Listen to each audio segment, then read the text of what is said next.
Hi, everybody. Welcome to Zone Talk, created by Zone9 Studio, a content creation company helping our clients get more contents online. Today, we're here with Itay Aharon. Can you tell us about yourself?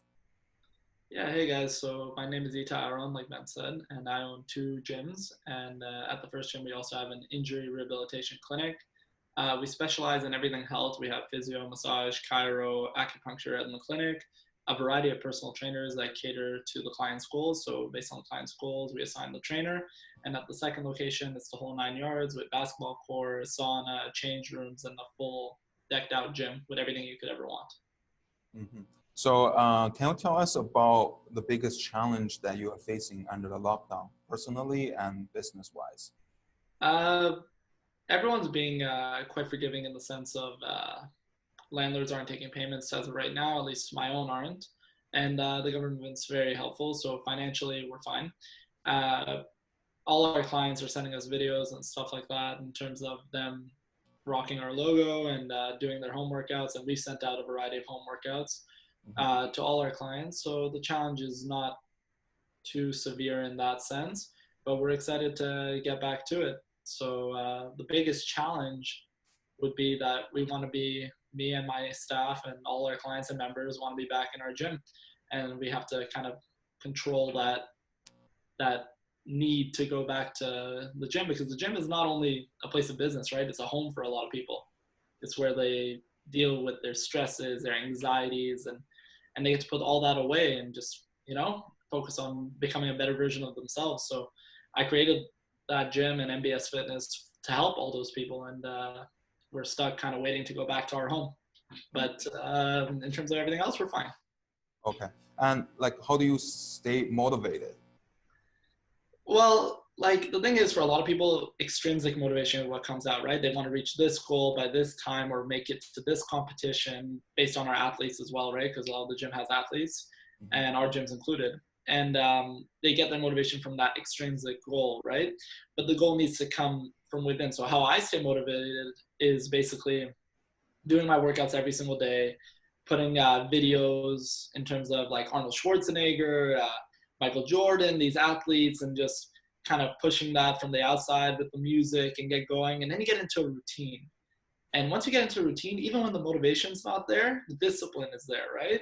And you're going to keep on doing it. So on the days you feel like you can't do it, that's the days that's important to do it. And that's going to come out of habit, out of routine, right? So I keep myself motivated by developing a routine, doing extrinsic motivators from like music, videos, stuff like that, and switching up my workouts every now and again to not get bored. Okay, so cardio and strength training. Strength training, yeah, body weights. Continue. And so can you tell us more as a personal training exercise, what's the best way for people to stay in shape at home? To stay in shape, it depends on if you have equipment or if you don't have equipment, right? If you don't have equipment, body weight exercises, splitting the muscle groups, you can do upper lower splits, so you have more exercises to choose from. But if you're still hell bent on working each body part, like your chest, your back, your legs, then there's a variety of workouts you can choose from for body weights, like body weight squats, push-ups, pull-ups if you have a pull-up bar. If you don't, you can do rows and presses with water bottles or whatever you have basically at your disposal. And if you go and send us an email, we can send you a home workout that we've developed, or you can see many options online for body weight. And if you have equipment, then you have the full 9 yards. Whatever equipment you have, you search up what you have, and you can have dumbbell routines, you can have barbell routines, you can have bench routines, you can have everything you basically need depending on the equipment you have. So should they focus more on strength training or cardio, or a mixture? Well, it's a mixture. It depends on your goals, right? But strength training, if you use compound lifts like squats, deadlifts, bench, you yield more results because you're using more than one muscle at once. And the more muscle you have, the more your basal metabolic rate is going to increase, and you're going to burn more fat at rest. And then in terms of the cardio aspect, it really helps not only from a cardiovascular perspective with the heart and the lungs and the respiratory system and everything like that, it's also going to help your mood, because there's a large dopamine endorphin rush or the runner's high, which people call it, right? And that helps you feel really good, especially in this time where feeling good is important. So, and also does the diet come effect? I know people staying home and start doing cook home meals, less fast food, and does the diet affect a lot of your training? Yeah, diet is always a factor, right? If you're fueling like a supercar with regular gas, what do you think is going to happen, right? Or even worse, you're like less par gas, right? So Yeah. if you are working out like extensively, but then you're eating 3 pizzas, a Ben and Jerry's tub, and some gummy bears, like you're probably not going to get the results you want, right? So what my advice would be is like there's macronutrients, right? Carbohydrates, proteins, all those kind of things, right? Yeah. So I believe it's carbohydrates, proteins, um, fats, like healthy fats, and then water and minerals and such and so forth, right? So you got to choose from the macronutrients. You got to choose, let's say, proteins. You want the lean chicken breast. You want the salmon. You want quinoa from the carbohydrates. You want vegetables, these sort of things. So you look at your macronutrient category and you pick the healthy option from that. So then it's kind of easy to follow. You don't have to do calorie counting in such a difficult time when you don't know when you're going to the grocery store or not. And it's not something you maybe will be able to do when we go back to reality, because you're going to be close to somewhere at work and you're going to pick up your food from there and you're not going to be able to track it. So just remember the macronutrients and you pick the healthy option from each one. Okay. And is there any recommendation when it comes to a diet plan? For I know there's a lot of diet like all there, keto. Yeah. Like, is there any recommendations? Or Well, there's like levels, right? So if you want to be full-blown bodybuilder, then yeah, you do your calorie counting, you find your macros, which are your macronutrients, you find how much protein you need, how much fat you need, how much calories you need, and you track it, right? Now that's above and beyond. Then there's people that just search up and find like diet plans and they're like, oh, this is good, but that may not be suited for you. Someone 6'5", weighing 215, wanting to drop 10 pounds, starts eating like someone who's 150, he's going to shrink a lot, yeah, but he's also not going to get the nutrition he needs, right? yeah. So it's also the same thing. Like it's basically get what you need to feel full, not overly full, from healthy categories such as vegetables, lean proteins, good carbohydrates, drink enough water, get healthy fats, don't get fried, salt, sodium, all that kind of stuff, right? So the easiest way to follow is just eat healthy from the food groups, right? And have 2-3 meals a day, maybe snacks if you need it, from healthy food choices, right? And you'll know when you're overeating. You'll know. No. So when it comes to workouts and like, what is your philosophy when it comes to workout and work? And when I was a young trainer, before opening my gyms and my clinic and yada yada and so forth, I used to always think, oh, look at what that trainer is doing to this person. And as long as it doesn't hurt the person, like let's say hey, they have scoliosis or they have knee injuries or they have something and they're doing something actually wrong to hurt them. But if you're dealing with a regular healthy individual and you're giving them exercise, that's a benefit. There's obviously better or worse depending on what their goal is, right? It's all centered around the goal, right? Okay. But any sort of physical activity, especially at this point right now, is really good.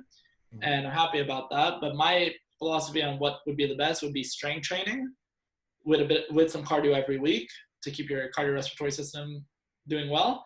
But to gain lean muscle mass and to avoid osteoporosis when you're older, which happens to a lot of older people, and then they fall and then they break their hip or whatever. Strength training is known to develop more mineral deposits, calcium deposits to make the bones stronger.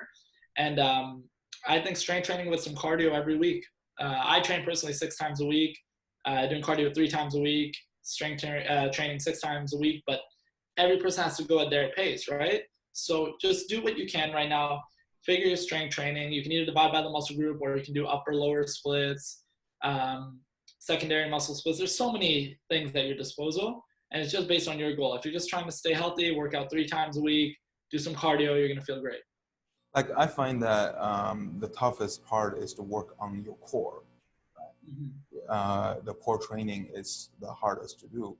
Like, what's your recommendation for people who want to work on their core? So core is a different sort of pain. Obviously, it doesn't feel like when you're bench pressing or squatting or whatever, but basically you could do like a crunch, side crunch, plank, leg lifts, all these sort of exercises that develop the core, and you just got to pace it out, right? Mhm. So don't feel bad about yourself if you need a little bit longer break. Just get it done. And just, you got to trick your mind to be like, okay, just one more set, just one more set, just one more set of crunches, just one more set of crunches. And then before you know it, you did all of them. You did all you needed to do. Okay. So you can't take it easy on yourself. You have to motivate yourself. So If you have a goal, yeah, you got to hold yourself to that standard. yeah. So like, what's your recommendation as a motivation for people who wants to reach their goal? A motivation, which I really love using with my clients, especially at the first gym, because we have a blackboard which shows initials, so you don't reveal who the person is, and it shows like what weight they are now on this one, or how far they've come on that exercise or on this exercise. And the way I like to motivate them is, look how far you've come, keep going. You know, you're already in pain, might as well keep going, get your goal. Yeah. Like, you've worked so hard for this, you might as well keep going. Yeah. And then they see it and they see how far they've come, right? And they just understand it. Yeah. They So know. what's the worst thing that you ever done for a client to motivate them? The worst thing I've ever done is when the usual stuff doesn't work, like, oh, look how far you've come, or you're doing so well, or keep going. The extrinsic shouting doesn't work. The compliments don't work. You show the board, it doesn't work. Nothing's working. Then you just gotta be like, do it. You have to motivate them and you force them to do it, right? The worst thing I've done is when they started showing up late, I made them kind of like do some exercises before they start their actual exercise, right? Okay. And like, oh, you're late for the third time this week, you owe me 20 push-ups, right? Something like that. But also I am very in the sense of like, I want to be there for my clients. So I'll actually do it with them. I'll do the push-ups when they come in, and I'll be like, come on, like, I'm doing this all day. I know you can do it. Like, you're strong. And I'm a big believer in positive reinforcement. Okay. And I know that it's harder, like for people to come in, right? So do you have to be on them on the phone all the time, telling them to come in? So Yes. like people tend to say, oh, I already worked out. I don't want to work out like 3 times a week. Yeah. Like the cheating mentality, right? Mm-hmm. So people try to get away with things. Like, how do you work on that with a client? Like, I know how much they've trained and I track them very properly. And I know the clients I need to keep an eye on, and I know the clients that have that intrinsic motivation within them. Mm-hmm. So if they try telling me something that I know isn't true, I kind of I disregard it, and I'm like, okay, see you at 5, or like whatever, you know, like, this is what you're still gonna have to do. And they're like, oh, but I already did it. I'm like, okay, so do another one. I'm their coach, and usually that's what they have to listen to me, right? In terms of if they want their goals. And I've had a lot of success stories. So And trust me. Some of your success stories? Yeah. So if you go to the Instagram page, or if you go to the website, you can see a lot of our before and afters. Mm-hmm. But a very special before and after was actually when I just opened my first gym. His name was Vinny, and is Vinny, not was. He's still around. And he basically came to me, and he was doing a health initiative in construction. Came to me maybe 270 pounds, and he was not that tall, like maybe 5'9", and so basically obese. And he was saying, I want to win this health initiative. And he didn't have much prior experience. And he was one of my first clients at the new gym, not the ones that I carried over from when I was a regular trainer. And we woke up every day and trained together at 6 a.m., 6 times a week. And I watched this man transform his life, and he won the health initiative. And he won the prize money for it. And he came and he gave me the prize money. I didn't need it. And I was like, Vinny, like, this is all you. And I'm so proud of you. And you can see the before and after. And he went to like 190 muscle and healthy and right for his weight. And he could move like he didn't move. His face was different because he lost all the fat around his face too. And he started crying and he hugged me. And I was very proud of him. And I'm still very proud of him. I'm proud of every one of my clients. Okay. So do they, once they reach their goal, do you stay on with them to maintain or? It's their choice. It's their choice. But usually if they do stay on, but they do maintenance. So for example, if someone was training 6 times a week, after they reach their goal, they go down to 3 times a week, 2 times a week, whatever it is, right? Mm-hmm. And they train. But then that's also leading to the opening of my second location, right? Now I get to keep them as part of the MBS family because they can train on their own and with me. Because in the second location, you can train on your own. It's a big gym. And then they come and do maintenance with me at the first gym. So it's wonderful. So I think I visited your second gym like before it got shut down. Some of the machine is quite intimidating. Do you have a team to help people to train at the second location? Yeah, so we have personal training at the second gym too as well. It is an education type of thing as well. Because our first location is just personal training. There's no members, so you're able to really get like the benefit of personal training without all the eyes and this and that. So yeah, we have like teaching how to use our equipment at the second gym, how to do this, how to do that, and we offer the personal training option if they want it as well. Okay. So can you tell about your team? I know it's not just you. Yeah, I have a team of around 12 to 15 employees right now between the two locations. And they're wonderful. So each of them specialize in a different thing. We have a judo national medalist in Daniel Maman. We have a powerlifter that's as strong as some of the best powerlifters, I believe, in Ontario and Creighton Lane. We have a charismatic trainer with a lot of basketball history and David Sequoia. We have a physiotherapist, Shanali Shah, who is so passionate about what she does. We have a chiropractor named Dr. Marco Caravaggio, who has a very unique style of doing chiropractic work, which I find works very well, especially for athletes. We have acupuncturist and Johnny Shi. We have so much. We have Leo. I would go on and on about my whole staff, but it would take forever, and they're all quite professionals, and I'm proud to be their boss, and I'm proud for them to work at MBS Fitness. Yes. So let me ask you, when the lockdown is finished, what's the first thing that you're gonna do? I'm gonna call all my members, all my clients, let them know, call all my staff, and run to the gym to get my workout at my house. And my gym, my home. Yeah, so the reopening question rise up. So what kind of precaution you're gonna have when the lockdown is finished? So we're going to abide by the health ministers and the government's guidelines and what they think is safe. So if there's only 10 people allowed in the gym at one time, that's what it'll be. It'll be 10 people at the time. I value the healthcare system and I value what they're doing and the advisement they're giving, and I do not overlook it. So whatever they give guidelines, I'm going to abide by them. And then I'm also going to go above and beyond by having sanitation at all times. I'm going to have my employees clean. I'm also going to have cleaners around the clock cleaning while people are working out. And I'm going to create an environment where we know we care about your safety, because we truly do. And yeah, we're going to do everything in our power to make sure everything is safe. Okay, so before we go, one last question. So what is your Netflix recommendation for the people who are stuck at home right now? I'll give three from three different categories of fitness. So Pumping Iron for the bodybuilders, West Side versus the World for the powerlifters, and Redeemed and the Dominant for the CrossFitters. Excellent. And they're all on Netflix? West Side versus the World is on Netflix. Redeemed and the Dominant is on Netflix. Pumping Iron was on Netflix, but they just took it off. But that one's like a classic. I think everyone knows Pumping Iron, so you can find it online. Excellent. All right. Thank you for having the talk with us. If anybody want to reach Itay, we will have the link underneath. All right. Thank you, everybody. All right. See you. Good. That's done.